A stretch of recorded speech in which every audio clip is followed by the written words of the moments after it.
very interesting case study. We usually don't do case studies in this. We really want to talk about the law and how it can be applied. In this case, there was a case, the most recent appellate case that the Mass Land Trust Coalition has been party of an amicus brief on in Wellesley that has when I first talked to Michael in the Wellesley Conservation Trust when it was still in the case law in the trial court, I thought was an incredible long shot, and I probably tried to talk them out of it. They very, very logically ignored me and got a fairly remarkable solution. So that we all might be able to use. So this is in part hearing what happened, in part hearing how we deal with litigation, particularly as it gets nasty. And secondly, how we might take advantage of this, probably more in negotiation than in litigation, but it's a good case to know about, comparable, I would say, to the famous Weston case that we always talk about where somebody had to tear down a barn and all of that. So Michael, you're up. Great, thanks very much. Buzz, let me get the slideshow up. And Michael Tobin, president of the Wellesley Conservation Land Trust. As Buzz mentioned, I want to give you just a brief background and a brief set the context for this legal case, which could take up an entire conversation, and we have talked about briefly in previous years' sessions, but now we are through the entire process and want to, one, make sure you are aware of this really important legal precedent we were able to help set for Massachusetts, as well as Buzz mentioned, how we navigated the legal process for this. So just as the quick background, we are one of the oldest land trusts in Massachusetts, 1958. We have 10 fee-owned sanctuaries totaling about 45 acres. And then we have 3 conservation restrictions, easements, totaling about 10 acres on one on private land, which we'll talk about here, and 2 is on Wellesley College, also private, but as part of college land. And the thing here is that we are a all volunteer board. We have no staff. We've been over those 58 years active over the decades and less so. So it's ebbed and flowed as interests and topics. And we're in this really, let's say, interest as climate change, as we see the development in our backyards going on, that there's a real renewed interest in what's going on. And I also want to mention, we work really closely with the Wellesley Town Commission, we call it the Natural Resources Commission, who owns the public parks and conservation lands. So the case here is that, and this was over 6 years, I'm summarizing here in 1 minute, which was the owner of this property, someone came in and bought this property here, and then purchased the 3 acres behind them. This 3 acres we had a conservation restriction on through a couple of previous owners. And we sent them a letter when they moved in, welcome to the neighborhood, and we have the conservation restriction behind you on your land, you know, and happy to have conversations, and it's in your deed and so forth. Well, all of that was ignored. They clear cut this area. They built a lighted sports court here, and you know, we were actually first about this destruction. It was the neighbors who had contacted us and said, well, there's bulldozers in our backyard, and so that really started this process. And so just in summary, in terms of how we navigated the legal process, because our conversations were being ignored, our letters and outreach. Luckily, I had a friend who worked at the Harvard Law School, at the Harvard Transactional Law Clinic. And whether she had mentioned to me or I'd reached out, that they research these cases. And while they don't usually do land cases, anyway, I applied through them, and they looked at the case and said, yes, we'll go take this on as a case. And so it's a professor gets some of the law students involved, and they do the background research for it. And within a couple of months, they said, you have a really strong case here. However, we don't litigate. You have to go find someone else to litigate. But what's important there was that they did all this background work for what within Massachusetts, and is there legal precedent outside of Massachusetts, which there is in Connecticut and Maine and so forth around how do you litigate against someone ignoring the conservation restriction. And so we were referred to the Lawyers Clearinghouse, which in Massachusetts refers, you put your case in front of, submit your case, and attorneys will look to take on cases pro bono. And what we were lucky enough to have here is we had a national law firm with a large city Boston presence. One of the partners there decided to take this case for us. He actually had no experience in land litigation, but he had an interest and wanted to build this portfolio. So with the Harvard Law School background, and then he did bring on some attorneys and support staff to be able to build the case, filed the case with Massachusetts Superior Court. And over years, the court decided in favor of us, and that the landowner had to remove the sports court, follow a remediation plan, which we had initially paid for, but had decided that there were no damages awarded because it was their own land. And so we felt this was really setting a bad precedent. This was a negative precedent, if you will, for everyone to go and, hey, I'm just going to tear down trees on my conservation restriction, and worst case, I'll have to plant small new ones.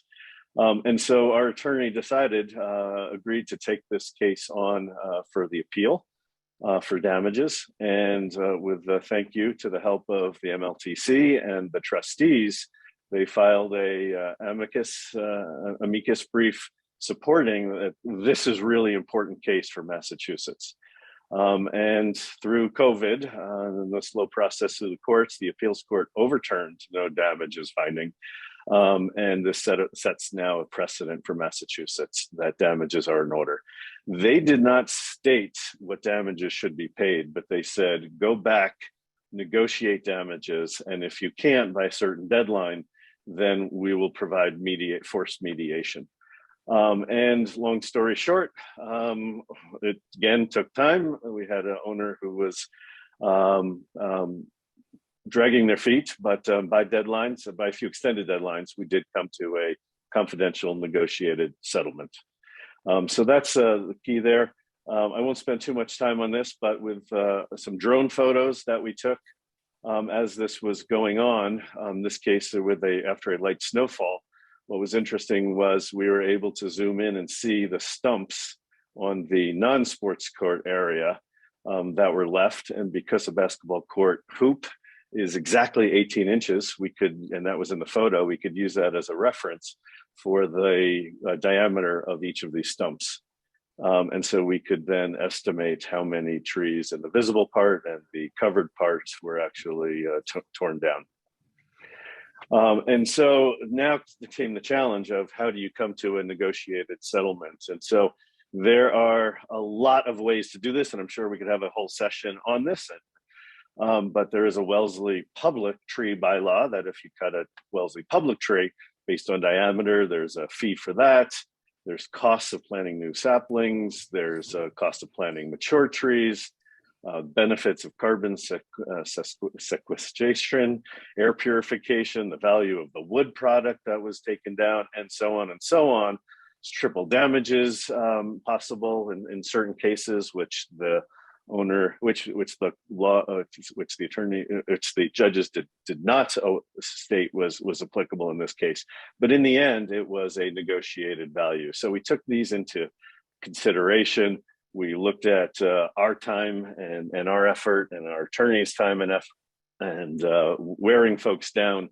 And we came to a negotiated settlement we were very pleased with, and so forth. So the key things just as part of this was we don't have a lot of money in the bank. We have no legal representation on the board. We did have a legal advisor But this case was really outside of their purview. And so being able to just be creative and not saying, not giving up, not looking for a fast settlement for it through 5-6 years, we were able to really make a key contribution to Massachusetts.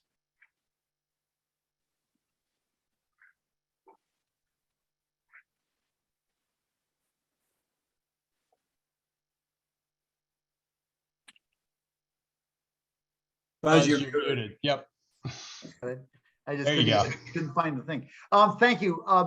Great. We will have we'll have more conversations about it. Maybe we all ought to be thinking about, and then I'll let Michael take the first shot at it when we're done, about what this means for us, because I think the bottom line is we now have a appellate court case that says if somebody cuts down trees, I mean, we've had several many of you know, we've had several cases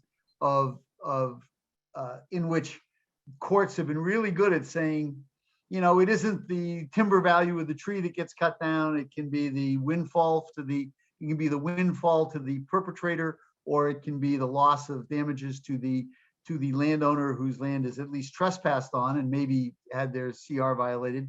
But this is, I think, the first case, and one of the very, very, very few, like maybe one or two others, if you talk to Leslie Ratley Beach at the Land Trust Alliance, in which a court has said, okay, you're going to have to do whatever remediation can be done, but in addition to that, let's calculate what the additional damages that aren't remediable are.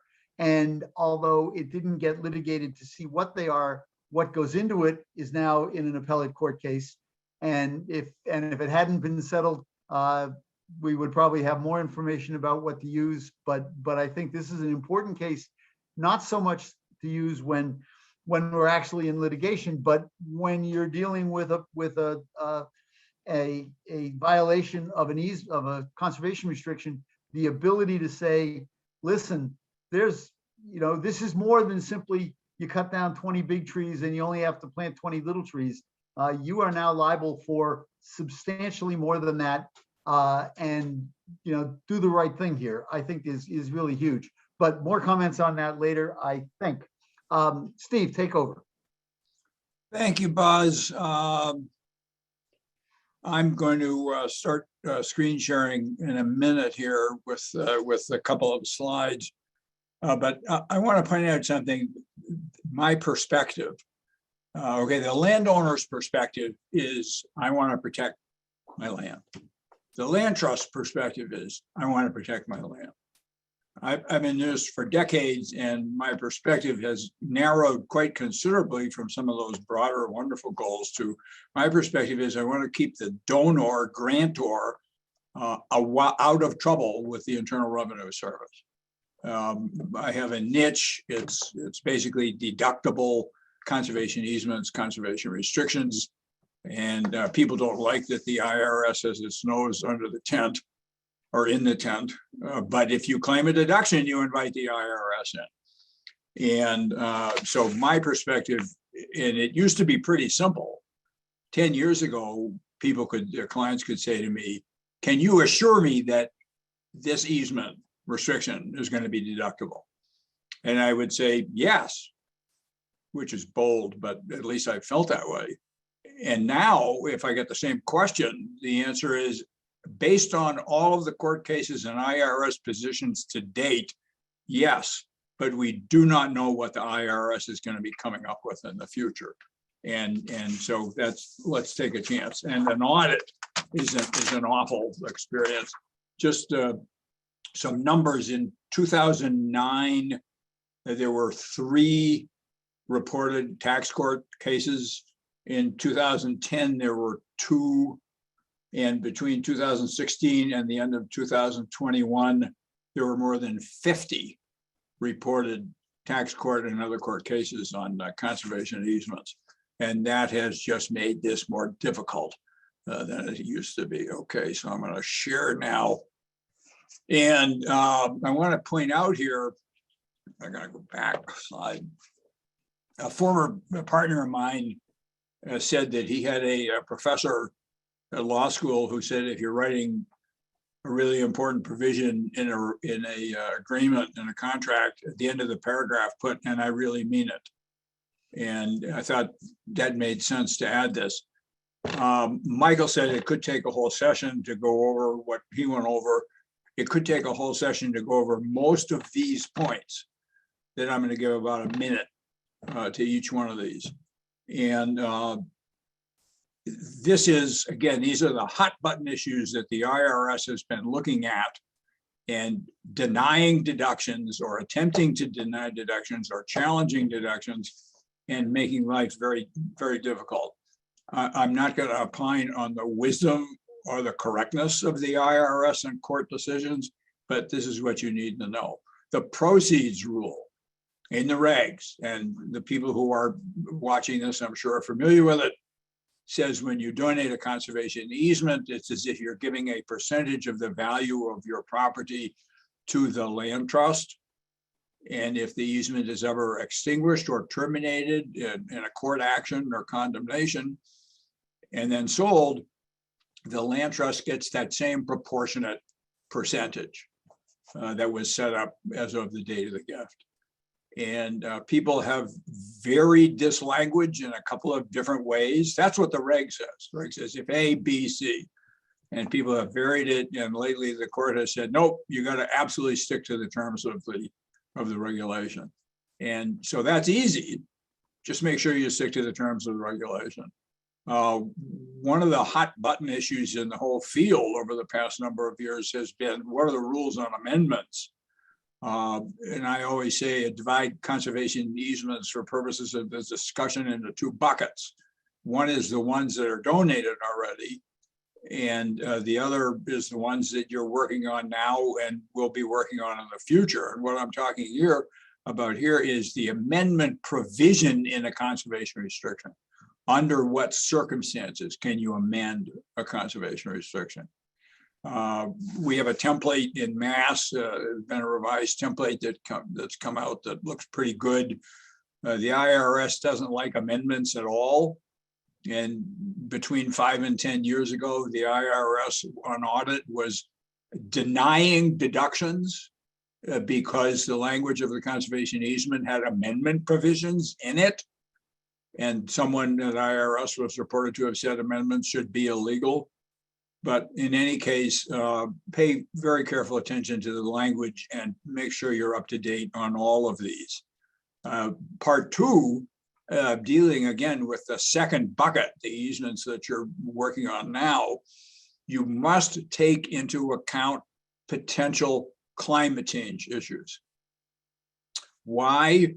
Because the amendment rules, as we understand them now, are narrow enough so that many amendments that you might want to make in the future to deal with changes to the land because of climate change would be prohibited under today's current amendment language.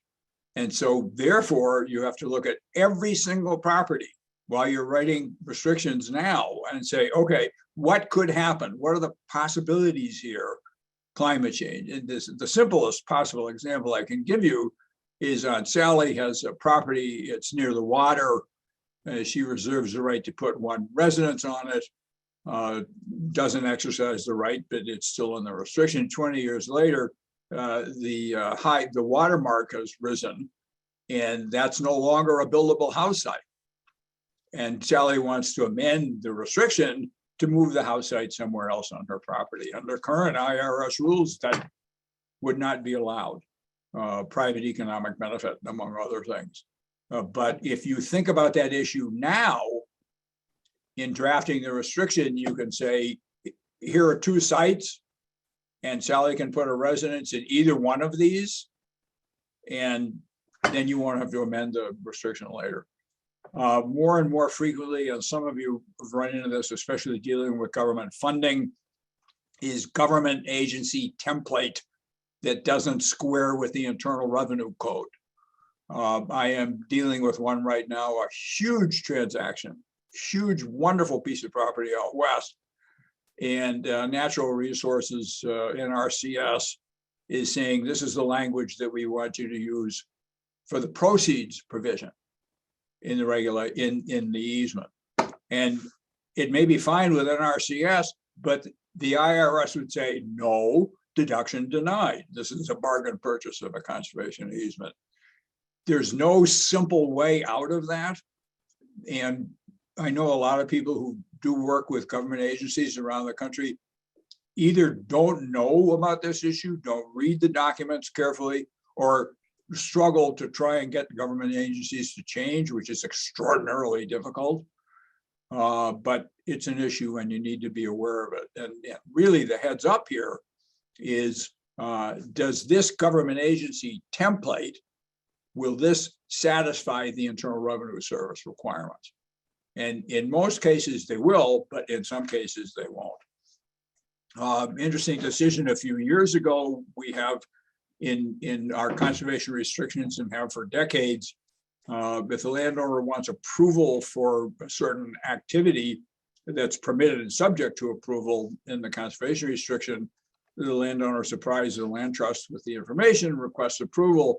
And historically, the text of the easement has said, and if the land trust doesn't respond within 60 days, the request is deemed approved. And the IRS has been saying, no. What if it slips through the cracks? What if the land trust isn't paying attention? What if there's an adverse impact on the conservation values? And a court decision said you can no longer say deemed approved in a situation like that. You have to say deemed denied. You can say deemed denied without prejudice. The parties can resubmit their request for approval at any time, and the clock will start to tick again. The other thing that I left out on 4B there is in a dispute between a government agency and IRS language. The comment, well, NRCS insists on this, or the Fish and Wildlife Service insists on this language, doesn't work for the federal tax code. The federal tax code does not defer to any other government agency at any level. So be mindful of that. This is a new issue that's just starting to crop up now. The IRS is looking at some easements and saying, nope, you can't put a house there. Because if you put a house there, you're going to destroy the conservation values of the property. Deduction denied. And they've even gone further than that now. They're attacking things like commercial activities, commercial forestry, and so forth. It would do the residential rights first.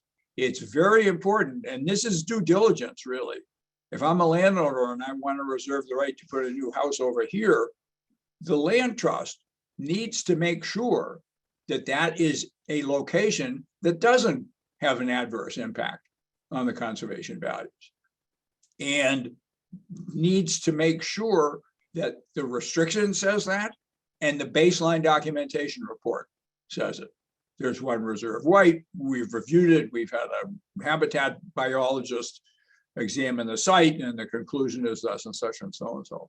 Number one, it's good due diligence, and number two, if you do that, I think that takes the IRS. You'll win the IRS fight if you do that. It doesn't take, nothing ever takes the IRS argument off the table. And that's commercial development rights. Commercial forestry is now questionable to the IRS. And so once again, do your homework. Why does the permitted forestry under this conservation restriction not only not have any adverse impact on conservation values, but enhance habitat, manage for habitat and the health and safety of the forest? Do your work to make sure the easement states clearly why this is a good thing for conservation, instead of just listing it as a reserved right. Spawn of syndicated conservation easement tax shelters, that's really what's gotten us into so much trouble these days. We're very blessed, I think, in Massachusetts and generally in the Northeast, not to have to worry about these. And I hope that continues. For those of you who aren't familiar with it, it's very simply a tax shelter where an investor writes a check for $50,000 to buy an interest in a limited liability company. the limited liability company then donates a conservation easement on the property it owns, and the investor gets a deduction for $300,000 or $400,000 or $800,000 or $1 million. Pure and simple tax shelter, arguably tax fraud in many situations. We haven't had to worry about that happening here, but what that's done is it's drawn a tremendous amount of IRS attention to conservation easements. The IRS would much rather not argue about valuation. They'd much rather say your language in the proceeds rule is wrong, deduction denied. You've got a deemed approval of a request, deduction denied. And that's resulted in an enormous amount of litigation. The flip side of that is that I've come to the conclusion that enforcement of the current law isn't working. The syndicators have got enormous war chests for legal fees.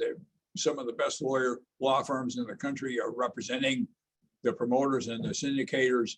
And it's one motion after another, and it's one request after another to the court. And this litigation is going to go on for years. And so enforcement works. Justice delayed is justice delayed. And so enforcement isn't going to work. Two very recent tax court cases that came down within the last month were transactions that occurred in like 2014 and 2015. And I just think we're going to see more of that. But be on the lookout. And finally, related integrally to the syndications is you all, when you receive a conservation restriction, you have to fill out a Form 8283, non-cash charitable contributions. And again, we haven't had much trouble with this in Massachusetts or New England. Fair market value is based on comparable sales. It should be based on comparable sales.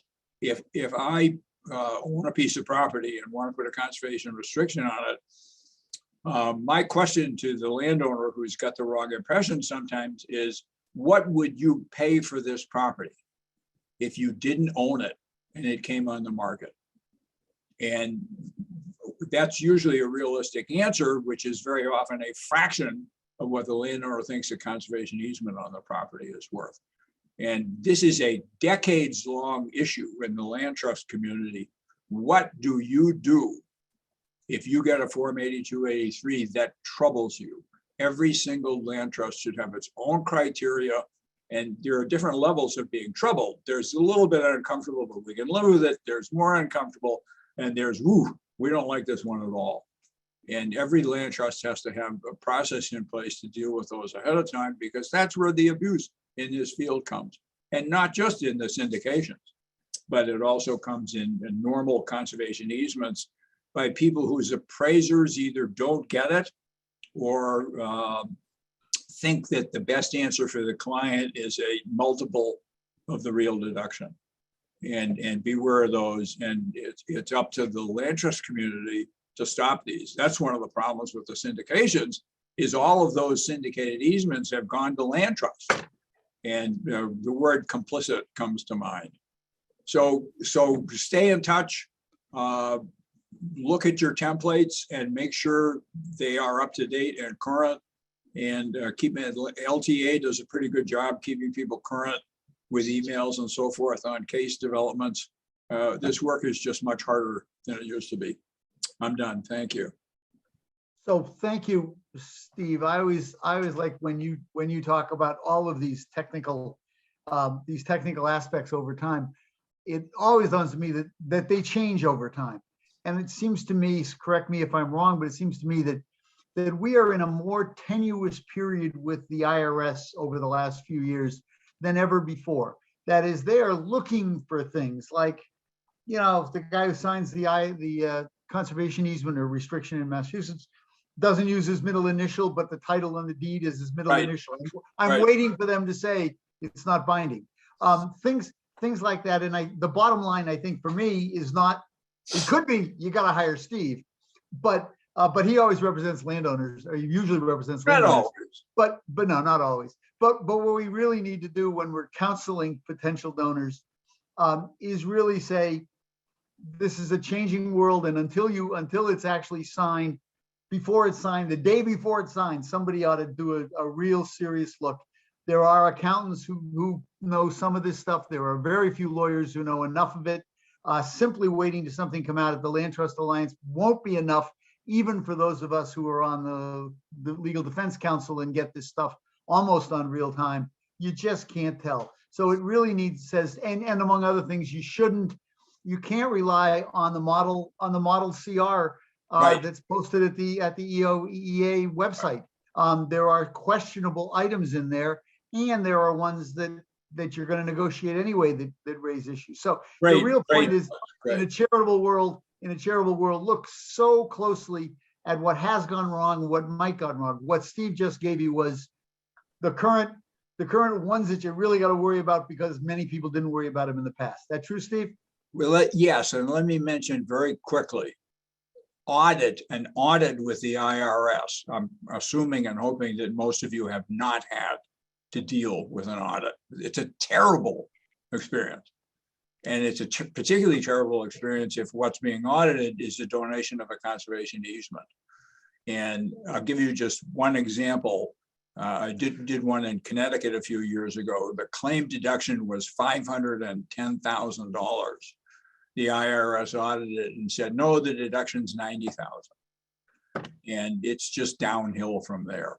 One final very important tip in that regard: when the taxpayer, grantor, donor, landowner files a tax return claiming the deduction, they need to file the 8283. They should file the appraisal, and need to if it's a big enough number. They should also file the gift letter, the contemporaneous written acknowledgement that's required by the code.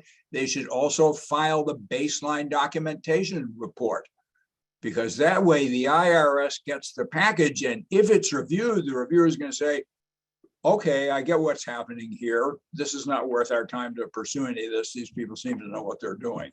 That's a gross generalization, but a very strong recommendation, at least as far as filing the return. So I've experienced two audits in which I was representing or part of the holder. And I don't know if any of you have ever had a federal prosecutor interrogate you, but that's what it's like. It is a asking you multiple questions, trying to catch you up on inconsistencies. It is an incredibly painful prospect. And the idea that if the original submission and the 8283 look to be in good form, that really it won't stop an audit from occurring, but it makes it less likely. So a good reason in which prior the 5 Ps, we all know the 5 Ps. Prior preparation prevents piss poor performance. Do a good submission, and you helped yourself a lot in the world at large. So much for taxes. They're always there, and we always hear almost the same thing, but it's not the same thing. Be very cautious. I thought we'd go with Elizabeth first for an idea or two, and then I think we haven't done chats yet. I really do invite you to raise issues that one might be interested in, and we'll come back to hopefully we can come back to solve helping solve some of your problems. Elizabeth. Thanks, Buzz. Hello, everyone. I don't have a PowerPoint. I've just identified 3 or 4 issues I was going to throw out there and try to spark a discussion. They are whether or not you as a nonprofit can pay a board member, how you can prepare your project files, meaning all the transactional documents and your correspondence to ensure, with an eye toward ensuring their admissibility into evidence in litigation years from now, when the preparers are no longer available to testify. And the third being when you have a conservation restriction over multiple landowners, some of the issues there. We may not have time to get all of those. I want to start with paying nonprofit board members. It's a question that's come across my desk a few times as a first impression, but it seems to be happening more. And I think the impetus is organizations are asking because they want to try to diversify their boards. And they're realizing in some instances, it's a financial impediment for people to serve, volunteer their time, volunteer their services, is in addition to donate money to a nonprofit. And so in an effort to diversify boards, some nonprofits are considering paying board members. So I wanted to just touch on a few of the issues you might want to look out for there if you're considering doing this. So the first is it's not a problem to hire a board member to do work. And that's not new. If you have a board member who happens to be expert at a particular forestry, for example, you put the project out to bid, they submit the best price, they're the most experienced, the best person for the job, that board member recuses himself from the vote, and you hire a board member. We all know how to do that. They get a 1099 if it's over $600. Also, we commonly cover a board members' travel expenses, or out-of-pocket expenses is another way to say this, for work they are doing for the organization, attending site visits, etc. So those two are common. What's new to me anyway, and I think it's uncommon because I haven't heard about it, is to pay board members for their service as board members. So in other words, attending meetings, etc. So here are some issues to think about. And I've looked into this. I have not found anything that says it's illegal, though I have found some things that say, here are some red flags and lines you could cross. The first being, and there's not a lot of IRS guidance on this, but the first being excess benefit.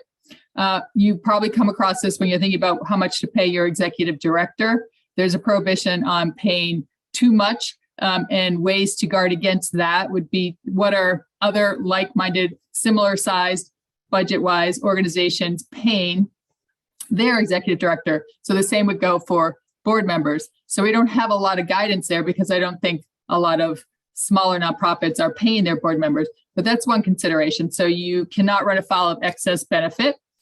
Private inurement is another issue.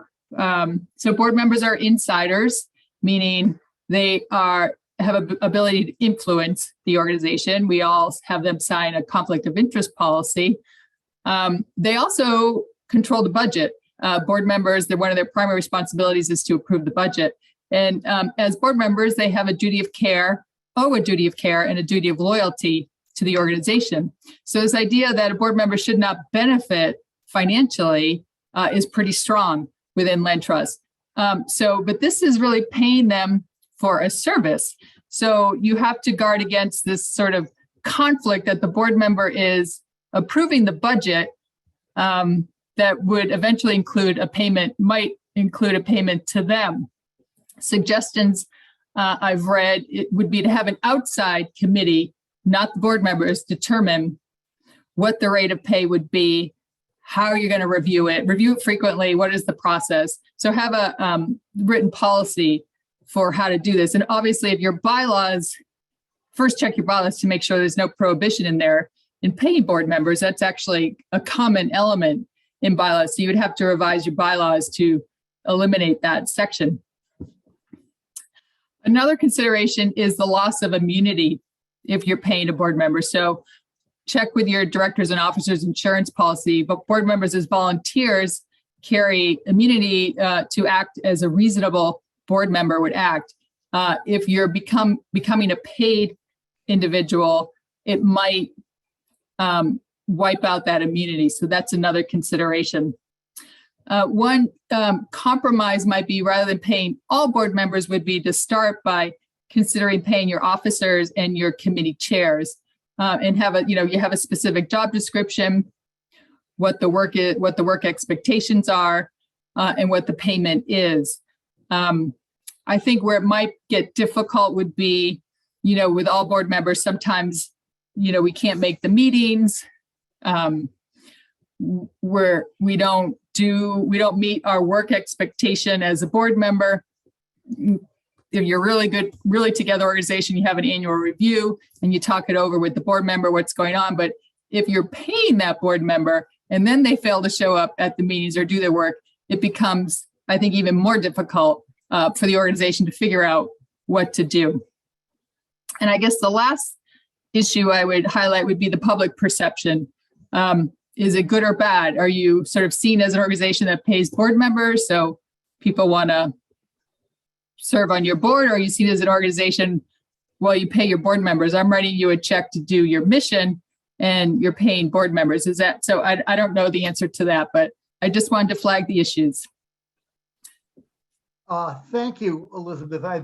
To take this on, since we really are in not quite Q&A. We don't do Q&As here. We do comments and answers. But so I once again encourage you to raise your hand or put something in the chat. With respect to Elizabeth's topic here, there are two aspects that I would throw in. One is that increasing, and this was mentioned by Reverend Mariama in her keynote yesterday, is if we want diversity and equity among our staffs or our boards particularly, or our volunteers, we probably need to find a way to compensate them from time to time.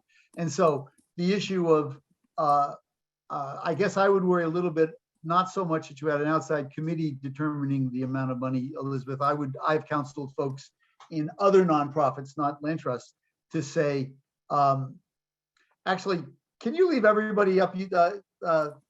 I don't think we need to have one person's face unless they're really presenting. So at this point, you could just have everybody, I think, Alan, would be fine with me.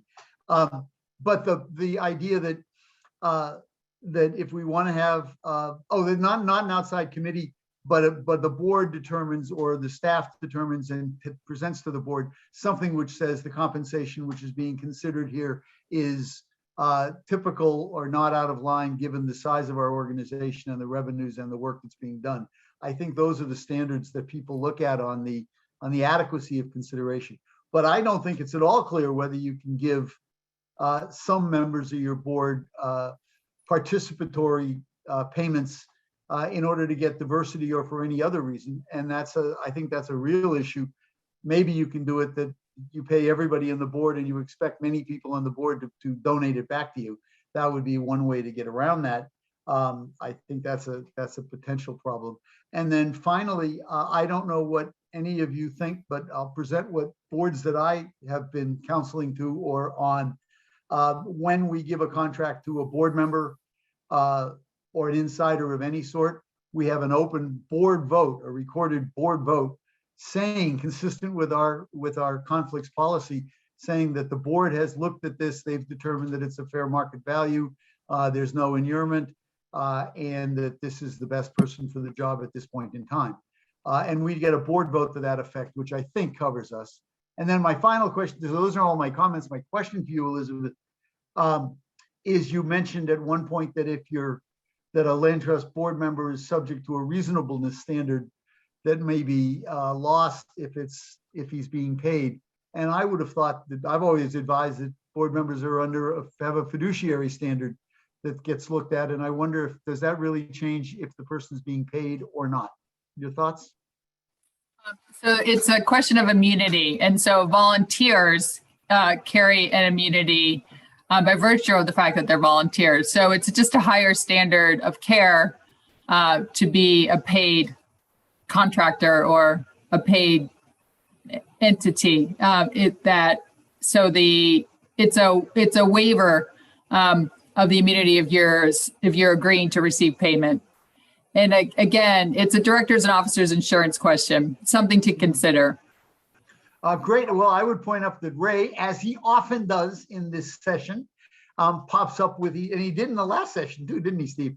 Pops up with a citation at MEL, I think she meant MGLC, in the Mass General Laws that states that property tax, you're not tax exempt. You're not exempt from property taxes if your organization's trustees or members are paid. It sounds like. I'm sorry. I just wanted to make sure you saw that Peter had a question. I do see that. I want, but this was on the topic that we were talking about. I'll get to Peter. Thank you. We get it. So I wondered whether that's crossed your desk, Elizabeth, or a good idea, something else to look at. Right. So that would be a state law issue. I was looking mostly at IRS, but that's a very good point. So the whole tax abatement, the ABC form you have to file every year.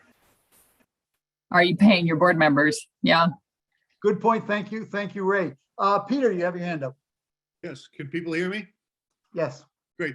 So most states, including Massachusetts, have a charitable tort immunity statute, as Elizabeth generally mentioned, but it expresses, it includes your acts or omissions. You're protected by statute for your acts or omissions, even negligence as a board member, but you lose that statutory immunity if you are paid. Period. So I'll send a cite to the statute in a minute. And also on the fiduciary care of duties of care and loyalty, I again agree with Elizabeth, but that's and others, but that's a long conversation about what that duty of care and what that duty of loyalty includes. But it does raise some issues as to whether you're at that point when you're being paid, are you still acting in the best interest of the entity, the nonprofit entity, or are you acting in your own self-interest? And that raises some issues of breach of fiduciary duties of care and of loyalty. I think it's good comments all around. I think it's a good best practice not to pay. I just sits in the back of my head that if we want to increase our DE&I activities and we want to be able to have diversity that we may have to find a way to compensate people for doing work that they otherwise just couldn't afford to do. Steve, you had a thought. Actually, I wanted to move very quickly to a different subject that seems to be coming up. Time for that. Anybody else want to make last words? This is under the Elizabeth miscellaneous items issue. And it's when a landowner comes to the land trust and says, I would like to amend this conservation restriction. And 2 or 3 very short comments about that, okay? First of all, it's possible. Secondly, the land trust has to absolutely do its due diligence. Third, there are 2 fundamental requirements that you must meet in order to be able to amend a conservation restriction. One is no private economic benefit. If the owner wants to move the house lot to a more valuable site, you can't do it. And 2 is no adverse impact on the conservation values. That's pretty simple. Now, where this starts to get more complicated is the question in the business, and there's no answer to it at this point, is whether you have to stay within the 4 corners of the subject property under easement in order to meet those requirements, or whether you can look outside. Like if Aunt Sally wants to move the house to a more valuable location, it's worth more money, but she agrees that if the land trust agrees to do that, she'll put a conservation restriction on another 20 acres that she owns, and she won't take a deduction. So there's a net economic loss to Sally, and there's a net conservation gain to the land trust. And finally, about those, don't just think about those, okay? Put in your easement documents, and if you have one of these, there has to be no private economic benefit based on an appraisal, an independent appraisal by an appraiser chosen by grantee. There has to be no adverse impact to conservation values based on an independent person who's qualified to make that evaluation. Interesting. Elizabeth's going to comment on that because you comment on hers. I would point out that this is stuff that's still under litigation, particularly on when the amendments are. And it isn't so much the challenge I'd give to you, which may be Elizabeth's, but is you can't have impermissible private benefit. But if, as you say, somebody wants to move a building envelope 10 feet and they're going to give you 40 more acres, it is an impermissible private benefit. It's a benefit, and you have to look at it. I think you have to look at it. The IRS wants to look, first of all, it doesn't matter if it's not a donation. So that's important, except to the state. And it does matter what the secretary says. But it does, it's a function both of the finances, which the IRS would look at carefully, but for the land trust, it's also a matter of conservation benefits. And you can do a trade-off if there's a conservation benefit. I hope I didn't stomp on what Elizabeth was going to say. Well, no, not at all. Well, you added another thought. It's not impermissible private benefit. It's a matter of degree. It's not no private benefits. It's just more than impermissible. So it's more than just a little bit. So you can have a little bit of a benefit. The no adverse impact to conservation values. I know why you say that, Steve, and the IRS has ruled on that, but I just want to play that out practically. Not every speck of dirt is created equally. So you're moving the house 10 feet. So the dirt under the house is now, didn't have a house on it, now does, but it was just 10 feet of dirt next to a house. There's no conservation value there. And so rather than, we used to say no net loss or a net conservation gain, which you still have here, but to say no adverse impact does not mean you can't affect the dirt. And the conservation values, again, are only what you've articulated in the CR. There's a lot of natural resources on a property. And so you only have to be mindful of the values for which the deduction was taken. The IRS. The IRS says every conservation value on that property, whether named or not, must be. So that piece, right. So the dirt underneath the house? I would say if you move the house 10 feet, you're talking about an already disturbed area. So there isn't any adverse impact. So that's where the independent evaluation of the no net loss would say that. Yes. Right. So I just don't want people to be scared that you can't ever be practical and work on an amendment that somehow that ends up with, something that was open that now is not, that has man-made effects on it. It's a matter of degree. Absolutely. And one of the reasons it occurred to me to mention it at this point is I have on my desk right now 3 amendment requests. And in 2 of them, I'm representing the landowner, and in 1 of them, I'm representing the land trust. And they all raise these questions: private economic benefit, conservation value for corners, and we don't have answers to these yet. No impermissible private economic benefit, that's clear, okay? And that can get the land trust in trouble. But net loss of conservation values, the IRS could come after you if you agree to a bad amendment. And impermissible, $10 is not impermissible. If there was, right? It's not $1. It's a matter of degree. I think it's a matter of degree, but also I think that's up to the appraiser. And I'll give you just a very short war story. Years ago, we had a letter ruling request pending at the IRS, and it included a mineral report, geologist report, sort of the likelihood of mineral extraction, soil mortals to be negligible. And the IRS attorney said, yeah, but this is your expert. And I said, what do you mean? And she said, well, you would expect your expert to come to the conclusion that you want. And I said, no, this is a very well-respected person, blah, blah, blah. And she said, no, she said, we want an independent evaluation of whether the likelihood of mineral extraction of soil mortals to be negligible. And I said, okay, and who's going to pay for that? Right. And she Because said, you figure that out.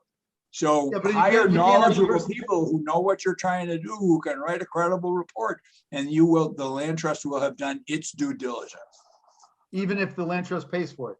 I really like these, even though we've never done one of these that hasn't had more comments from somebody other than Peter and Ray. We appreciate it. Inviting more, we have about 15 minutes left.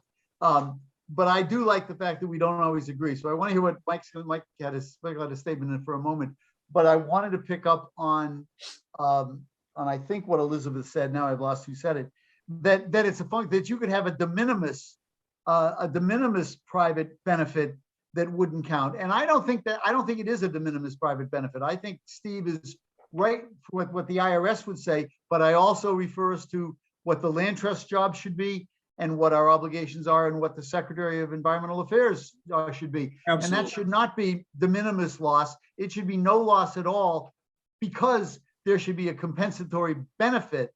And whether that benefit only makes it equal to the loss or it exceeds the loss is something, is angels dancing on the head of the pin, and we can deal with that. It's all subjective. But I don't think you can come to us and say, gee, I only want to do something that's going to cost you $10 or I had somebody say this the other day. It happened to be a trespass case. Somebody if somebody's lawn went on to conservation land, and the chairman of the Conservation Commission said, well, there aren't any critters that are going to be hurt by having this little bit of extra lawn.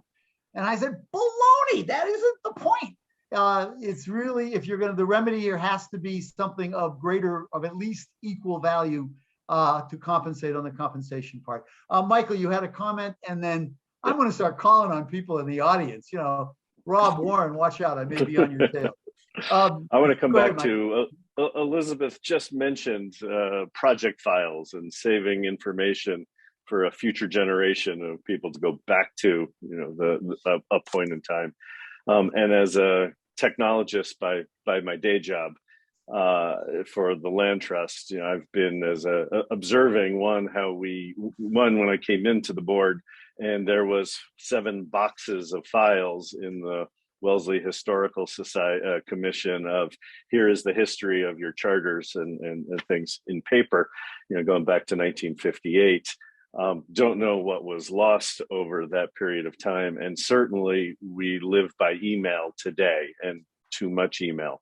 So what happens, and what I had put in place, and I know there's other topics in these sessions around, we have been using Google Drive as the repository, and have files by year and topic, as well as by property. And you can link one document to 2 different places, and it's the same document. And so that as we built up litigation and information and evidence and so forth, being able to store this information in a way so that when the lawyer said, give me the files, the artifacts, it literally was a half-hour job to be able to pull together information, because we had been organized, and it takes work to do it and get there, and it's like making your bed every day. But so forth, it was really so much easier to do our job in protecting the land because we had the information at our fingertips. Now, very, very, very helpful. There was, I should say, for the last couple of years, there's been a document recordation session that the Land Trust Alliance and the MLTC have done, and Wellesley, I think, got one of those grants where they brought in an expert to help talk about what could be discarded, what ought not to be discarded, and where there's some gray area in between, and how to do it. And I think some of those summaries are on the MLTC resource website. So it is important to look for. I have been in business long enough and did enough litigation, mostly against us in my private sector life, to know that what you save is important and what you don't save is important. And there's a real value in getting rid of those first drafts or the initial offers that never get accepted, because they can come back and bite you in a sensitive part of your anatomy. So pay attention to that as you do it. But look at the MLTC website, which has a pretty good piece. So Michael jumped on Elizabeth's topic without having given her a chance to say anything about it. And Rob has his hand up because I called on him. I think I'll do that again. Kathy McGrath and Sally Nasser. I'm going to call on you guys. But Elizabeth, you get the first shot. Did you want to comment on the record retention for litigation bit? Sure. So there's a couple different topics flying around. I just read Sally's question as well. One is what my thought was, how to create records today to allow them to be admitted into evidence well into the future when the preparer is no longer available. So you have a hearsay rule to deal with. Michael is talking about efficiency and be able to respond. And Michael, I have to assume you don't have terra firma insurance. Is that correct? Your organization. So when your lawyer asks, so that's sort of a in your own lawyer needing help. It could get into be a litigation issue in discovery when they start seeking document requests of all your documents. But what I was talking about was, and I think where Sally's question's getting at a little bit, is creation of records and what they should contain, and a little bit how you store them, because again, admissibility does need to consider whether or not it's an authentic document. So I could go into detail on that. I don't think we have time. So Buzz, what would you like to do with all this? I think Sally's question, just to say, is I think hers more like what content should a monitoring report contain? Because it could work against you as a party admission, a statement against interest, or, you know, it could be helpful. You know, so these are kind of big topics. They are, and that's one of the reasons why lawyers exist, and one of the reasons why Conservation Works LLC exists. Not for legal guidance in Elizabeth's case, but for good guidance to go forward. I think all we can do here is to raise topics that you ought to be looking at, and maybe topics that you haven't thought about before. But that's probably all we can do. Steve O'Grady raised a topic that I've been peripherally following that really goes to land use planning and zoning, and it's in the chat, and I'll paraphrase it because the Berkshire Natural Resources Council has a case where they have a lawsuit that said that the parking area by a conservation land, a small parking area, I think if I recall, it's at the end of a cul-de-sac, but the neighbors don't like it because particularly in the last 2 years, there's a lot of people hiking on their trails. And the question is, is the parking lot a commercial use? Is the parking lot violate zoning, which doesn't have commercial parking or parking as a permitted use? And it's an interesting, tough case, which is in litigation and will probably might well go to an appellate level. And if it goes to an appellate level, we'll all have to look at it closely. But if anybody has a good idea, raise your hand. But Rob put his hand down, but I'm going to make him put it up again. We have a few minutes left. Rob, what were you going to say? And then we'll come back and see if anybody has a BNRC answer. Well, I'll be quick because I'd like to hear that other response, but my comment was on the records piece. Standards and practices says that we shall all retain documents essential to the defense of our work, of our projects, and often that's CR, but not only. So the way, as I've tried to think through what is essential, you know, we keep a lot of stuff digitally, and in a sense, the question boils down in my mind, what do we need to keep in hard copy, if anything? And I think that becomes a question about what a court would require. So it's essentially an evidence rules question for Massachusetts, which is going to be different from some other places, I would think. So I'd actually had raised this with Buzz a little while ago, and hoping that the attorneys panel for the coalition might take a look at that question and give some Massachusetts guidance to us all. But I think, you know, for us, as for everyone, as we move more and more into the digital world, what do we need to keep in actual hard copy, if anything? You know, I think there's plenty of stuff that the court will accept in, you know, in a digital format, but are there things that just won't get into the room if we don't have the original paper copy? So we don't have a real litigator on the either in the audience or in here. But I would say, as a general matter, courts are increasingly willing to take digital certified digital comment copies of things, such that, you know, I've done multi-million-dollar deals where they only had digital pictures of signatures and things like that. And they take digital filings at the Registry of Deeds, and those are all good. So I think they're good on the digital transition. On the other hand, they cut widely in wanting things, and electronic data and emails and things like that under the rules of evidence are really broadly should be kept, and even more broadly than quote essential documents. So even though I think the standards and practice guidelines say, you know, keep original copies of deeds, which you can't do because you file them with the registry. But in those, they may be cut a little too narrowly. To limit it to simply essential is difficult. So basically, you take a shot. You can't have everything, but you can't have none of it. And that's going to leave us with Steve and then Elizabeth, and then I'm going to come back so everybody gets a final say. And that really is fun. Steve. Your comment about the registry reminded me of a very important protect yourself issue. Conservation restriction is not deductible until it's enforceable in perpetuity. And it's not enforceable in perpetuity until it's recorded, which is the difference with a fee gift. If I hand you the deed to a piece of property and you're the land trust, you own it at that point.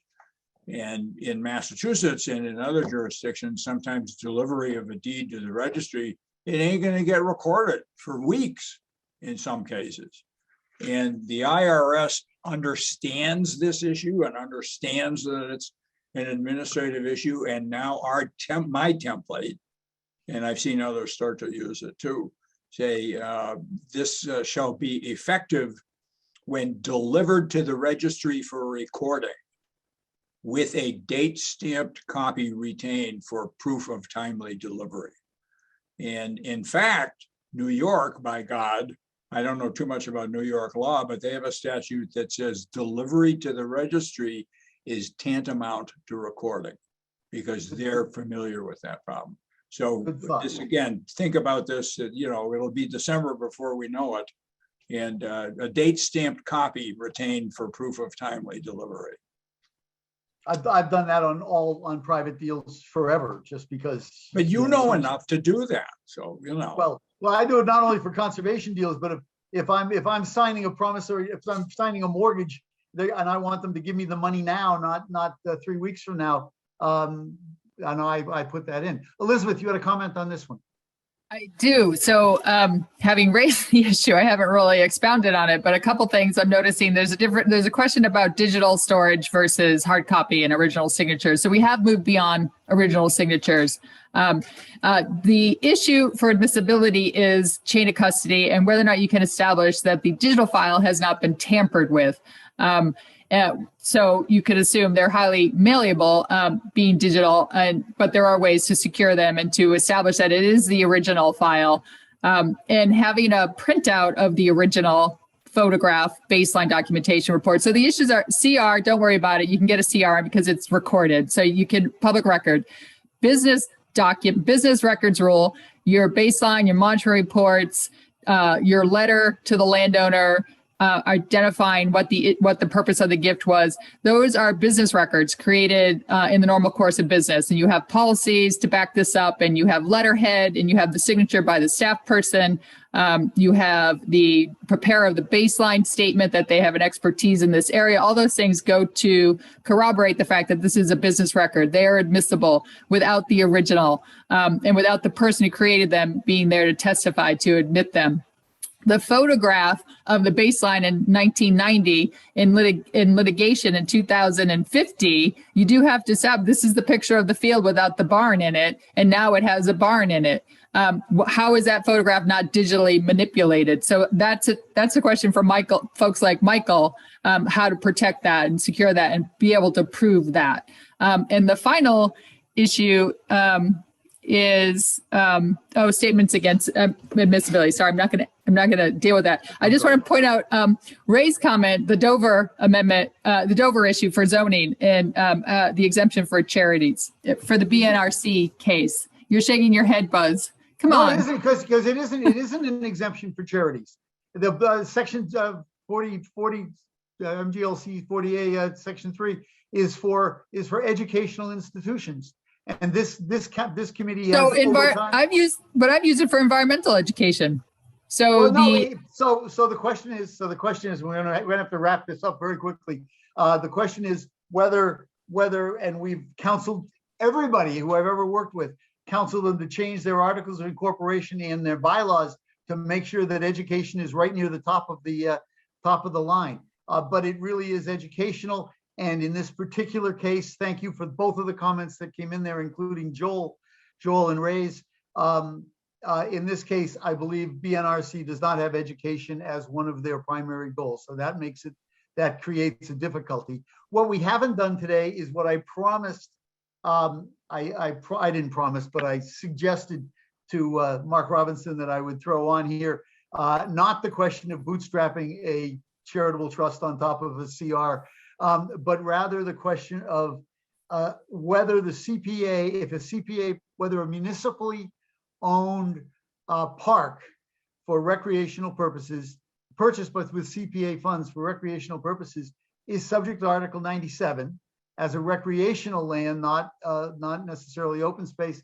And second, why the hell should any land trust, it needs to have a land trust, it needs to have a holder, a nonprofit holder, if the municipality acquires the land with a CPA. And why would any land trust who doesn't have active recreation in their bylaws or in their articles, why the hell would they ever take it? And doesn't that create a problem for cities and towns or land trusts who basically get intimidated by their local community into holding a CR that they wouldn't necessarily want to take? And what's that mean? Does that mean anything for liability? I frankly don't think it means a lot for liability, but that's just a question we need to worry about going forward for land trusts being ultra virus. The flip side of that, Buzz, though, is a saying, never trust an unrestricted piece of land. And well, that's what, fortunately, Steve, that's exactly what the Community Preservation Act says. yeah, and that's didn't trust municipalities. Can that be amended? Well, no, the CPA is actually very good. It says if the municipality acquires the land in fee, it has to grant a conservation restriction to somebody. And I know of at least a couple of cases where, I mean, many cases, the town doesn't want to, and it hasn't done it, and we've had to sort of force them into it. But in other cases, it's really hard to find somebody who will hold it. If it's not really good conservation land, the town votes to buy it with CPA funds, it's going to be bought, but they can't find somebody to hold it. And that's a whole separate issue that someday we'll talk about whether we still need a parallel CR, parallel CR that doesn't have to go through the state. You all have been well. I did promise that I would, given it somebody, that I would say that we are pursuing helping the state accurately, quickly replace John Gioia for the CR reviews. We've been assured that that is underway. Most recently, I've been assured that there are some prospects that they're seriously looking at. Whether you take that as a bureaucratic response or a we're trying our best response, I think they have been on emergency deals that have to be done rapidly. I think they have jumped up and tried to process them quickly. And I still use in Bob O'Connor's absence, I would still use Kurt Gertner if you're really in a crisis, but only if you're really in a crisis over a CR. And meanwhile, Rob Johnson and a number of us are trying to help the state get somebody quickly, but they are still being processed with some other people's help. On that note, we're 3 minutes late. Please, Alan, put a note in that says, don't forget to fill out the valuation. And if you haven't, and if you have time, go back and fill out one for the last one that Steve and I did, and because we forgot that, tell people to fill out the evaluation for the one this morning. And we see, I don't believe Ray's right on the Neff v. Hawley establishing by definition the charitable land trusts are educational, but that's a quibble that he and I will have. And it says cultural respect easements can be found, another topic for next year too. Absolutely right. Thank you, Stephen. You're another good comment. On that note, we all get to wave goodbye to you. Thank you very much for attending.